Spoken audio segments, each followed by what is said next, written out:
Bienvenue à tous. Nous renouons avec l'actualité du continent sur ce plateau de votre émission Invité Afrique qui signe son retour. Et pour ce numéro, nous allons parler du Gabon, plus d'un an après la présidentielle qui a vu la réélection contestée d'Ali Bongo. Le pays n'est toujours pas sorti de crise.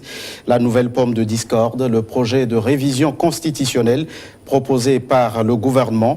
Pour en parler, nous recevons Victor Pantaleon Nguema-Ndoumé, journaliste, analyste politique gabonais. Merci d'avoir répondu à notre invitation. C'est moi qui vous remercie, M. Kwadjaba.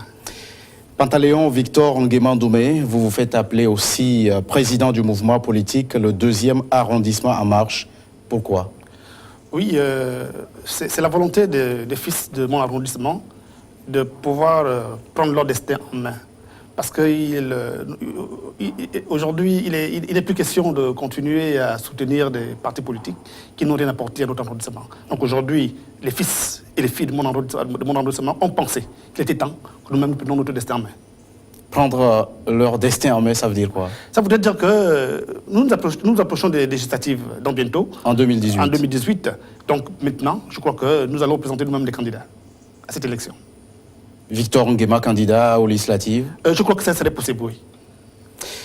Au lendemain de la présidentielle qui a consacré la réélection du président Ali Bongo, vous faisiez partie de ceux qui ont dénoncé ouvertement les résultats de ce scrutin plus d'un an après. Êtes-vous toujours dans la logique de la contestation? Personnellement, non. Personnellement, non. Personnellement, non. Parce que, bon, aujourd'hui, quand je regarde un peu la démarche que empruntent mes aînés de l'opposition, je n'ai aucune visibilité réelle de ce qu'ils veulent exactement. Parce qu'aujourd'hui, contester la révision constitutionnelle, il faut commencer par nous dire si déjà on a accepté qu'Ali a été élu. Parce que si on ne reconnaît pas Ali en tant que président de la République, je ne comprends pas pourquoi nous allons nous interroger ou nous inquiéter du fait qu'Ali veut modifier la Constitution. Je ne vois pas l'intérêt. Donc, que ces gens-là commencent à nous dire si effectivement ils ont accepté qu'Ali est président. À partir de là, on peut discuter. Vous-même, sur ce plateau, vous n'aviez pas accepté le reconnaître président. Est-ce qu'aujourd'hui, vous le reconnaissez comme président? Oui, pour moi, aujourd'hui, Ali est président. Ah, Ali, il est président pour un simple fait, c'est qu'il a été proclamé par les institutions de notre pays. Et à un moment donné, nous avons pensé, parce que certains nous ont brandi l'argument d'un soi-disant carnet d'adresse qui viendrait de je ne sais pas où, qui viendrait arranger les problèmes du Gabon, alors que ce n'était pas le cas. Je me dis, aujourd'hui, les problèmes du Gabon ne peuvent être réglés par les Gabonais eux-mêmes, et non de l'extérieur. Un virage à 180 degrés, doit-on dire? Comment l'expliquez-vous? Parce que l'intérêt du Gabon passe avant tout. Je ne vois pas ma personne, je vois le Gabon. Aujourd'hui, vous savez, les Gabonais souffrent aujourd'hui. Depuis un an, tout est bloqué, rien ne marche au pays. On ne va pas continuer dans cette logique. Il faut que le pays avance. Il faut que le pays avance. Vous serez candidat, vous le dites, pour les législatives, sous quelle bannière? Indépendant, je serai soutenu par les fils et les filles de mon arrondissement. C'est pourquoi nous avons créé ce mouvement, le 2e arrondissement marche. Victor Nguema-Ndoumé, candidat aux législatives. Alors, vous avez soutenu le candidat de l'opposition, Jean Ping. Ce dernier ne reconnaît toujours pas Ali Bongo comme président de la République gabonaise. Avez-vous envie de lui conseiller votre position aujourd'hui? Oui, moi je me dis, en politique, il faut savoir faire des concessions. Des concessions. Chacun de nous doit voir l'intérêt du Gabon. L'intérêt du Gabon.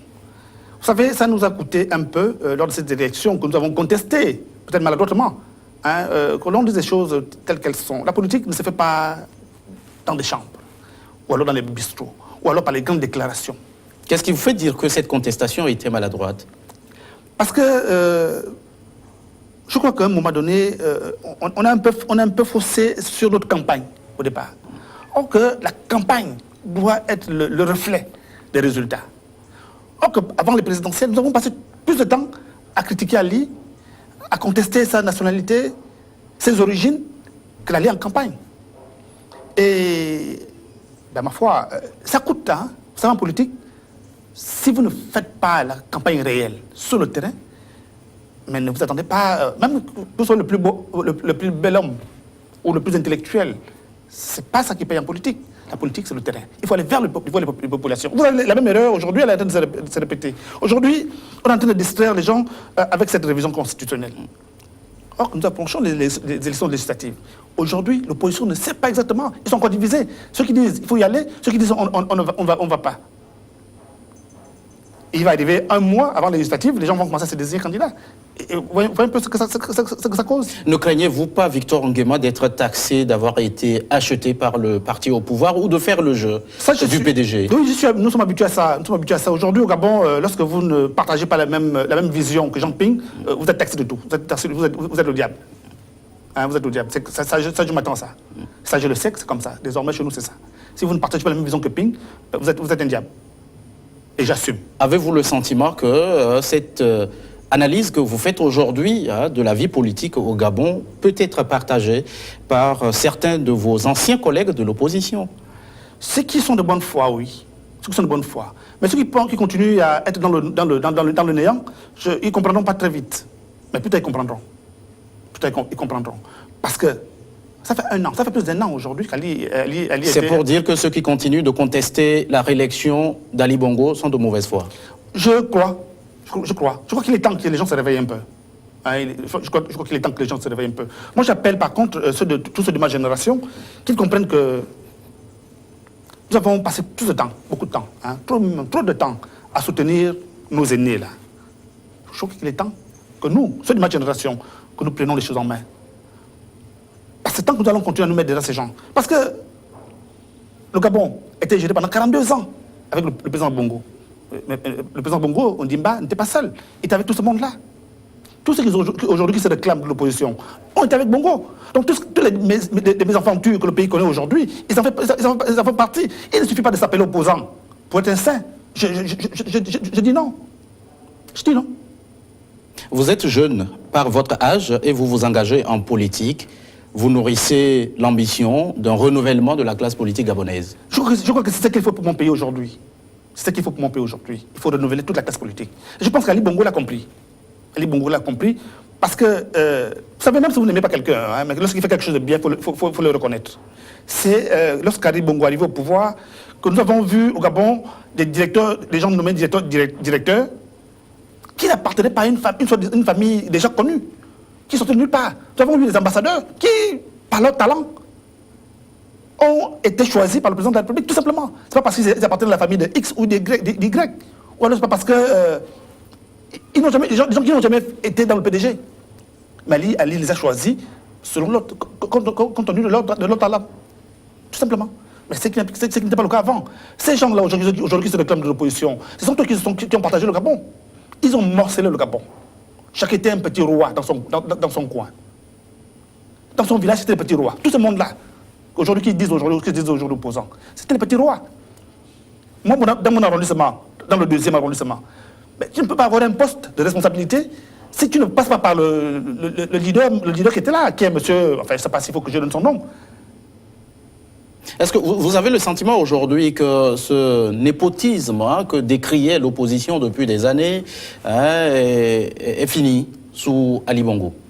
Avec Ali Bongo l'a compris. Ali Bongo l'a compris. Et c'est pourquoi il est combattu en fait. C'est pourquoi il est combattu.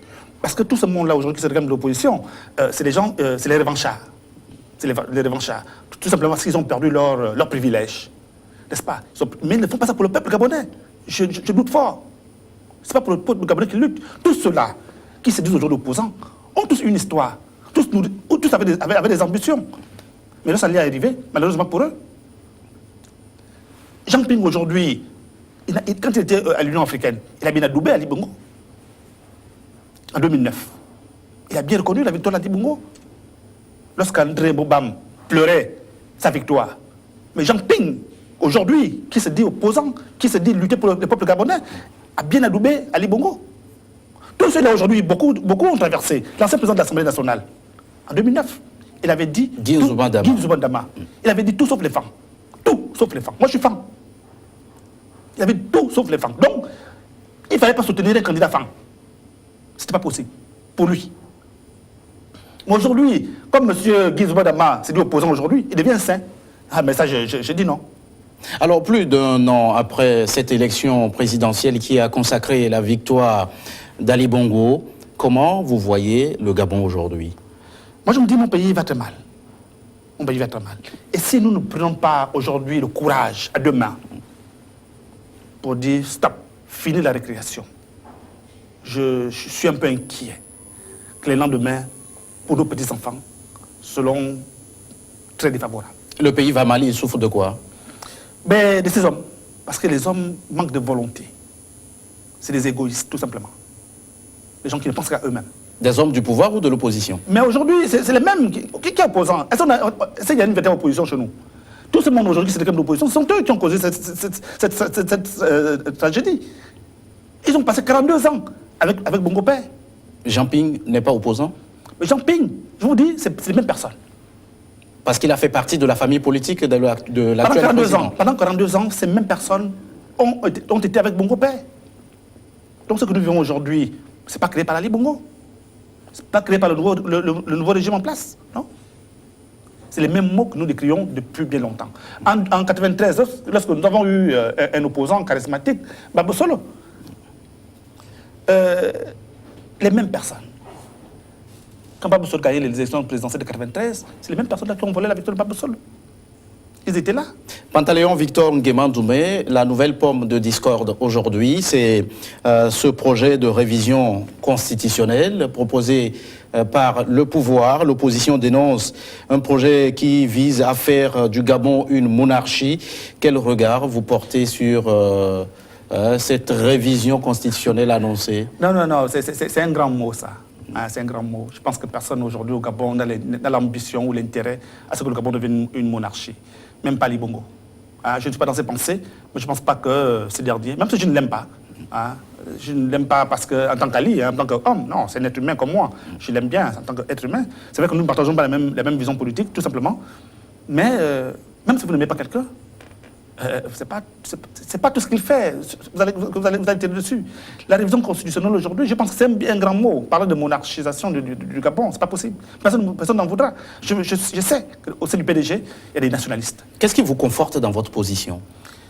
Parce que j'ai plus le temps. Parce que vous savez que lorsque cette histoire, lorsque j'ai eu vent de ce problème, lorsque le sénateur qui avait évoqué ce problème dans une chaîne de télévision, ça fait un tilt dans ma tête. Ça fait un tilt. J'ai pondu un article que j'ai publié, parce que sans vérification, sans vérifier quoi que ce soit. Parce que pour moi, je pensais que c'était vrai. Monarchie. Pour moi, c'était vrai. J'ai produit un article où j'ai critiqué vainement le président de la République et son système. J'ai critiqué. J'ai pondu un article. J'ai publié. Donc les gens ont lu. Mais c'est après, moi, avant de faire de la politique, je suis quand même journaliste. Je me suis dit non, je suis journaliste. Je ne peux pas me fier aux on-dit. Il faut que je vérifie. Et quand vous avez vérifié, qu'est-ce qui vous fait dire aujourd'hui que ce que dénonce l'opposition n'est pas en réalité ce qui est? Mais bon, dites-moi, aujourd'hui, les États-Unis d'Amérique, parce que c'est le modèle, c'est le modèle que beaucoup de pays ont copié pour le régime présidentiel. En quoi les États-Unis ressembleraient à un royaume? Au Bénin à côté, c'est le même régime. Aux États-Unis, c'est un mandat de 4 ans renouvelable une fois. Bon, moi, c'est ce que je regrette un tout petit peu. Vous savez, on a dit, ils ont adopté. Au Gabon, notre constitution comporte 119 articles. Sur les 119 articles, c'est 40 articles qui vont être révisés. 40. Et sur les 40, on parle effectivement du régime présidentiel. Mais le régime présidentiel n'a rien à voir avec la monarchie. C'est simplement une séparation de pouvoir. Alors, je vous donne juste un exemple. Selon le projet du gouvernement, il y aura désormais un deuxième tour pour les élections législatives et présidentielles, et avec un mandat présidentiel qui reste toujours de 7 ans et renouvelable autant de fois que faire se peut, comme c'est le cas actuellement. Ça veut dire que l'alternance au Gabon est toujours une chimère. Mais tout simplement, là aussi, c'est de notre faute. C'est de notre faute. Vous savez, la chaise vide. Lorsqu'on parle de chaise vide, c'est ça. La politique de la chaise vide? La politique de la chaise vide, c'est cela. La constitution qui va être revisitée dans bientôt résulte des résolutions, des assises. Du dialogue convoqué par Ali Bongo. N'est-ce pas? Donc, et à ce dialogue, il y avait bien les opposants. il y avait l'ancien directeur de campagne de Ping qui avait pris part à ce dialogue. Il avait plutôt fait défection au niveau du camp de Ping. Mais là, il est parti, il est parti en tant qu'opposant. Il est parti en tant qu'opposant. Il y a un ancien candidat, Mangare Moussavou, qui était candidat aux élections présidentielles, je pense qu'il est sorti 3e ou 4e, c'est à cette élection, qui était bien là, en tant qu'opposant. N'est-ce pas? Mais ceux qui ont refusé d'y prendre part. Notamment Jean Ping. Notamment Jean Ping et son camp. Et moi, par ailleurs, moi également, j'avais refusé, j'avais dit non, c'était pas possible. Mais aujourd'hui, ça agit sur nous. Mais il faut qu'on accepte ça. Avec un peu de recul, vous regrettez d'avoir boycotté ce dialogue? Parce qu'aujourd'hui, ce débat-là, c'est ce que les gens contestent aujourd'hui. C'est lors de ce dialogue qu'ils auraient pu contester cela. C'est ça le dialogue. Vous savez, c'est ça qui amène les conflits. Lorsque les deux frères lorsque les gens ne parlent pas, c'est ça qui amène les conflits. Il faut dialoguer. Il faut savoir ce que l'autre pense. Il ne faut pas penser à la place de l'autre. Allez à convoquer un dialogue. Allez-y, discutez. Argument sur argument. Parce que pour l'opposition à l'époque, c'est que la légitimité même d'Ali Bongo de convoquer un dialogue était remise en cause parce qu'elle continuait par dénoncer, par contester les résultats de la présidentielle. Est-ce qu'à ce moment-là, l'opposition n'avait pas raison de prendre du recul et de dire non, nous n'y allons pas? Mais aujourd'hui, qu'est-ce qui a changé? D'après eux, qu'est-ce qui a changé? Si vous ne reconnaissez pas Ali Bongo comme la légitimité d'Ali Bongo, donc aujourd'hui, qu'Ali modifie la Constitution ou pas, ça ne devrait pas déranger. C'est pourquoi je dis tout à l'heure qu'il faut dire que ces gens-là commencent à nous dire si effectivement aujourd'hui, ils reconnaissent Ali Bongo comme président. Sommes-nous d'accord? Mais si vous ne reconnaissez pas Ali Bongo comme président, donc tout ce qu'Ali Bongo peut faire aujourd'hui ne doit pas vous intéresser. C'est de nul effet. Nul essence est fait. Pantaleon Victor Nguema-Ndoumé, nous allons marquer une pause, le temps d'une édition du journal sur votre chaîne.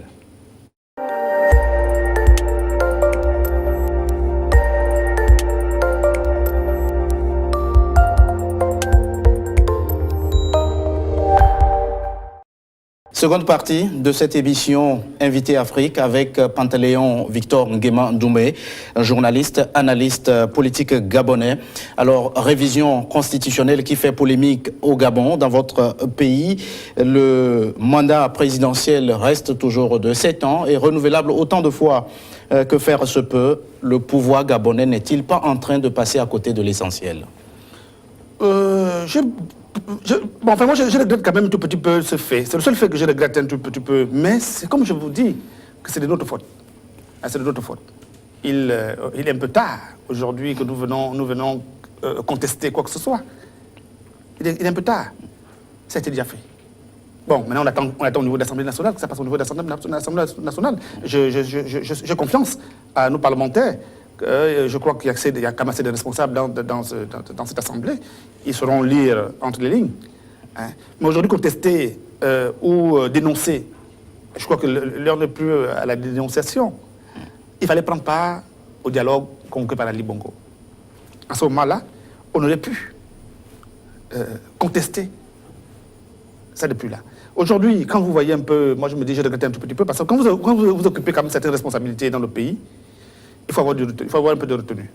Parce que lorsque le sénateur qui a évoqué ce problème vient parler de monarchie, ça ne fait pas sérieux.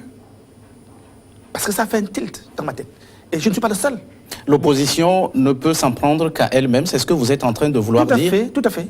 Il ne fallait pas boycotter le dialogue. Il fallait y aller. Et si vous voulez boycotter le dialogue, aujourd'hui, vous continuez à boycotter, taisez-vous. Point. Vous savez, M. Kwadjiba, pour ne pas vous couper, excusez-moi, ce même problème aujourd'hui se produit aujourd'hui avec l'Assemblée nationale de chez nous. N'est-ce pas? Lors des dernières législatives que nous avons connues, l'opposition avait boycotté les élections. Boycotté, ça veut dire qu'ils ne partaient pas. Ce qui a fait que le PDG est parti. Mais vous pensez que lorsqu'on boycotte une élection, les gens vont annuler l'élection à cause de vous? Ils vont y aller. Ils siègent. Donc toutes les résolutions qui vont prendre là-bas, vous assumez. C'est vous-même qui avez voulu cela. Aujourd'hui au Kenya, c'est un peu regrettable, nos opposants. C'est un peu regrettable. Nous avons l'exemple aujourd'hui au Kenya. Il a eu l'amabilité, lors du premier tour, de saisir la Cour constitutionnelle, qui a annulé l'élection. Mais tout le monde est surpris que lorsqu'on reprend l'élection, monsieur dit qu'il ne part plus. Aujourd'hui, il fait le tour des pays occidentaux pour réclamer. Non. C'est un peu... nos opposants n'ont pas une bonne vision politique. Vous tentez de comparer Raila Odinga à Jean Ping? Oui, je crois. Je crois que les deux... nos opposants, en fait. Quand on regarde de près, c'est le contenu de ce projet de révision constitutionnelle, Victor Nguema, on s'aperçoit que le mandat des sénateurs va passer de 6 à 5 ans et celui des membres de la Cour constitutionnelle sera de 9 ans non renouvelable. Conclusion, la réforme ne touche pas le sommet de l'État. Mais vous savez que lorsque vous avez... chacun cherche toujours à tirer la couverture de son côté. C'est ça que nous disons. C'est ce que je suis en train de dire depuis là. C'est un peu dommage. Hein, c'est un peu dommage. C'est notre faute. Ali Bongo est élu. Il est président. Ben, il va pas enlever le pain sur lui pour... Non. Il tire la couverture de son côté. C'est dommage. C'est nous-mêmes. Hein? C'est nous-mêmes. C'est si l'opposition avait été responsable, bon, on sort d'une élection. On ne va pas à une élection tout en sachant qu'après les résultats, je vais contester les résultats. Non. Ou on fait confiance à nos institutions, on va à l'élection, ou on ne fait pas confiance. On ne prend pas part. Et lorsqu'on accepte de ne prendre part, il faut accepter le jeu démocratique, il faut accepter les résultats. La politique, c'est comme le sport. C'est le fair play. Tu as perdu, ok, je le connais. On repart sur le terrain. Bientôt les législatives. En 2023, les présidentielles. Mais comme ces gens-là, ils ne voient que leur personne. Ils ne voient pas le peuple gabonais. Ils voient leur personne à eux. Donc pour lui, tant que je ne suis pas président, non, il faut que ça soit moi.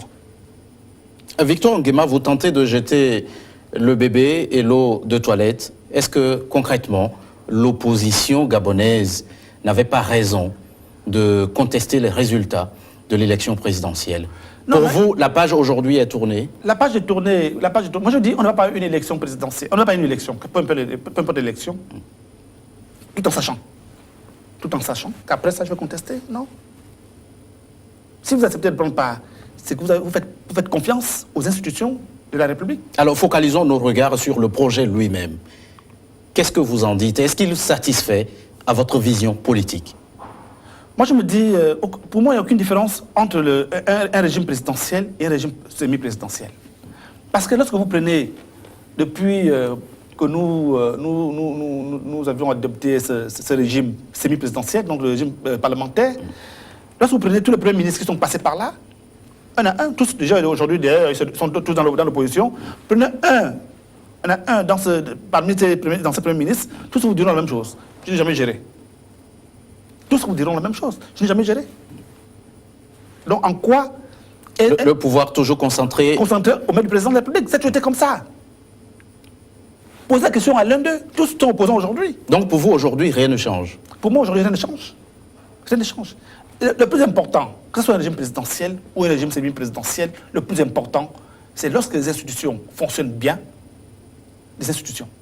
On parle des institutions, pas les hommes.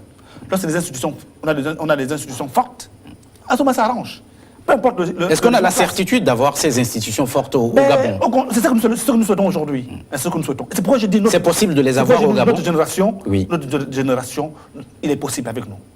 Nous allons mener ce combat. Quelles sont les garanties que vous avez? Non, nous avons les garanties, c'est que nous ne vient pas pour s'enrichir. On ne vient pas chercher l'argent. On veut construire notre pays. Ceux qui sont là, ils ne cherchent que l'argent. Non, tous les milliardaires. Tous les milliardaires. Je vous dis combien de faux projets qu'ils ont initiés, qui n'ont jamais abouti à l'époque de Bongo. Des éléphants blancs. Des éléphants blancs. Tous les opposants aujourd'hui. Le tout dernier premier ministre de Bongo. Demandons-lui, qu'il nous dise. L'effet tournant, qu'est-ce qu'on a fait de ça? C'était sous lui. Alors, la mauvaise gouvernance, c'est la faute à qui? Mais chacun va dire que c'est le président de la République. Je pense que c'est pourquoi Ali Bongo aujourd'hui a compris. Que puisqu'on m'accuse que c'est moi, il faut que je prenne les choses à main pour mieux contrôler. Et vous pensez qu'il contrôle mieux aujourd'hui qui est... Mais c'est pas encore fait, on attend. On attend que ça soit adopté, on verra. Et on va le juger à partir de là. En ce moment-là, il a passé un mandat. Un mandat, pour moi qui a échoué, hein, son premier mandat, pour moi c'était l'échec. Je le dis. Ça, vous connaissez, moi, je ne mâche pas mes mots. Je dis son premier mandat, c'était un échec. Aujourd'hui, il peut se justifier. Il va se dire non, moi j'étais président, c'est vrai, j'avais l'exécutif, j'avais les ministres, il faut leur poser la question, qu'est-ce qu'ils ont fait? Il peut s'en dédouaner. Il a la responsabilité morale de président de la République. Mais aujourd'hui, pourquoi on veut contester ce régime-là maintenant? S'il a la responsabilité, qu'on lui laisse continuer à assumer. Je dis aujourd'hui, Ali Bongo a compris. Il a compris. Il faut qu'il prenne les choses en main pour mieux contrôler. L'article 8 conférera désormais tout le pouvoir exécutif au président de la République. Idem pour l'article 36 qui dépouille l'Assemblée nationale de certaines de ses prérogatives. L'opposition crie à la dérive autocratique. Quelle est, votre analyse concrètement au regard de ces articles qui met tout, qui concentre tout dans les mains du président de la République et qui dépouille même l'Assemblée nationale de certaines de ses prérogatives? Mais qui commence déjà par nous dire quelles sont les prérogatives qu'ils avaient, puisque tous accusaient le président de la République. Tous ont toujours accusé le président de la République, que c'est lui qui gère mal. Et ils n'ont jamais géré. Donc, pour moi, aujourd'hui, attendons voir que ça soit adopté. Et à partir de là, en 2023, quand Ali Bongo va se présenter devant le peuple gabonais, on saura qu'on lui dit, qu'on lui demandait. Tu as voulu concentrer tout sur toi, mais voilà les résultats. À ce moment-là, il va nous répondre. Et face à ces accusations de l'opposition, le pouvoir tente de se justifier et répond que ce ne sont que des propositions. Les parlementaires pourront les modifier, a dit le porte-parole du gouvernement. À l'état actuel, est-ce que c'est une chose possible? À l'Assemblée, quand on sait qu'elle est pratiquement monocolore, largement dominée par le PDG, le parti au pouvoir. Mais c'est les Gabonais qui sont là-bas. C'est les Gabonais qui sont là-bas. C'est comme les Gabonais. Les parlementaires peuvent-ils ramer à compte au courant de la volonté du chef de l'État? C'est pas ramer à compte au courant. Mais ils ont quand même le droit de dire que ça là, c'est pas bien. Il faut modifier ça. C'est pas tout qu'il faut accepter. Ils vont pas tout accepter. Il y a bien des propositions de loi qui ont été rejetées par l'Assemblée nationale et par la Cour constitutionnelle. Et en ce moment-là, si le peuple... En fait, c'est pourquoi il faut éduquer les gens, n'est-ce pas? Lorsqu'un parlementaire, l'opposant qui est venu faire qui allait faire la déclaration à la chaîne de télévision, qui parle de cette révision, qui a parlé de monarchie, il est vice-président du Sénat. Vous voyez un peu, il est vice-président du Sénat. Il fallait qu'il attende que le test arrive à la table du Sénat, afin d'en parler et discuter. À ce moment-là, au cas où les parlementaires n'arrivent pas et que le peuple gabonais, qui est souverain, se rend compte que ses droits sont bafoués, à ce moment-là, on saisit la Cour constitutionnelle. Le peuple gabonais a le droit de saisir la Cour constitutionnelle lorsqu'on se rend compte que notre Constitution a été violée. Mais ça, on ne dit pas ça aux gens. On agite le spectre de la violence. À qui ça arrange? On n'a pas encore terminé de pleurer les morts que nous avons eus en août dernier, en août 2016. On n'a pas encore terminé de pleurer ces morts. Les institutions au Gabon sont-elles indépendantes? Oui, tout récemment, la Cour vient d'invalider l'augmentation des frais estudiantines, parce que les étudiants ont saisi la Cour constitutionnelle. Parce que le pouvoir en place voulait augmenter les frais de scolarité à l'université. Ce qui n'arrangeait pas tout le monde, qui n'arrangeait même pas les étudiants, ni même les parents. Mais la Cour a revu ce montant à la baisse. L'opposition a traité cette Cour notamment de tour de Pise parce que dirigée par une proche du président Ali Bongo, vous pensez que dans le contexte actuel, la Cour constitutionnelle peut dire vraiment le droit? Je suis sûr qu'aujourd'hui, avec tout ce qui s'est passé, dans le pays, il y a eu les morts, il y a la CPI qui est à nos trousses. Je pense qu'aujourd'hui, les gens n'ont pas intérêt à ce que le pays s'embrase à nouveau. Et je crois que Mme Burantuo, c'est une grande dame. Elle saura dire le droit cette fois-ci. Mais moi, dans le fond de cette révision, moi, ça ne me gêne pas. Mais ce que je voudrais demander au président Ali, c'est de vraiment laisser les institutions fonctionner de manière indépendante, responsable. C'est tout ce que je voudrais demander à Ali. L'opposant Jean Ping qui a demandé à l'opposition, à la population de se mobiliser contre l'adoption de cette nouvelle constitution vers de nouvelles turbulences dans votre pays, M. Nguema. Oui, mais ça c'est les déclarations va en guerre. C'est les déclarations va en guerre. Lorsqu'on envoie les Gabonais s'entretuer entre eux, à qui ça t'arrange qui? N'est-il pas dans son rôle d'opposant? Non, dans son rôle d'opposant, être opposant ne veut pas dire être un va-t-en-guerre. Il faut faire preuve de pédagogie. Il faut éduquer le peuple. Il faut expliquer au peuple que voilà. Et la politique, c'est pas la rue. La politique, c'est pas la rue. Il existe des institutions. Il y a des institutions qui existent. Si au niveau du Gabon, les institutions du Gabon, on se rend compte qu'on n'a pas réussi, et la sous-région. Si au niveau de la sous-région, on n'a pas réussi, on va à l'Union africaine. Et si on n'a pas réussi à l'Union africaine, on va à l'ONU. Il existe des canaux où nous pouvons pouvoir revendiquer. Ils le savent. Pourquoi ils ne disent pas ça aux gens? Pourquoi envoyer les gens forcément à la rue? Pourquoi? Pourquoi forcément à la rue? Jean Ping, aujourd'hui, vous l'avez dit, ses anciens camarades ont dû, certains d'entre eux ont dû rejoindre le camp présidentiel en acceptant d'assister et de participer au dialogue convoqué par le pouvoir. Vous avez l'impression que l'homme est isolé aujourd'hui? Ben, beaucoup sont partis, beaucoup sont restés encore. Mais je me dis seulement que Jean Ping lui-même, en décidant d'être candidat à l'élection présidentielle, je ne sais pas s'il avait bien mûri la question. En fait, autant qu'ils sont, c'est seulement les revanchards, en fait. Personne n'a vraiment mûri. Vraiment mûri, hein, je dis, personne n'a vraiment mûri. Vous savez, dans toute chose, il faut se préparer. Ah. Moi, aujourd'hui, je ne me lance pas en politique parce que je veux me lancer. Non, je me suis préparé. Je me suis préparé depuis des années. Je suis rentré en politique, j'avais 19 ans. Je parle devant les caméras. Ceux qui me connaissent, ceux qui m'ont vu, j'ai mes parrains, ceux qui m'ont encadré dans la politique, qui sont là, qui vont me regarder. Depuis là, j'ai 19 ans. J'ai appris. Je sais où je veux aller. Mais je me dis, j'ai l'impression que ces gens-là se sont levés, bon, pour dire que j'ai amassé beaucoup d'argent. Il faut que je fasse mon bling-bling, tout simplement. Parce que tu ne peux pas aller à une élection en brandissant comme argument de campagne ton cadet d'adresse. Non. Alors, avec ce projet de révision constitutionnelle, on a vu dans d'autres pays, quand on révise la Constitution, on a souvent ce terme, c'est pour l'ancrage de la démocratie, peut-on le dire, au Gabon? Monsieur Badjiba, je vous ai dit, au Gabon, aujourd'hui, c'est la 7e fois. La 7e fois depuis 1991 que l'on va réviser cette Constitution. Donc, les 5 premières fois, je suis sûr que tout ce monde aujourd'hui qui conteste cette révision... On révise souvent la Constitution pour s'adapter à une certaine nouvelle donne. Quelle est la nouvelle donne à laquelle on révise la Constitution aujourd'hui au Gabon? Lorsqu'on a toujours le nombre de mandats illimité, alors que la tendance aujourd'hui, c'est de les limiter. Mais qui l'a voulu? C'est pas Ali Bongo, c'est tout ce monde-là. En 91, on sortait Où est-ce qu'ils ont péché? On sortait la conférence nationale de 91. On a eu la meilleure constitution, la meilleure.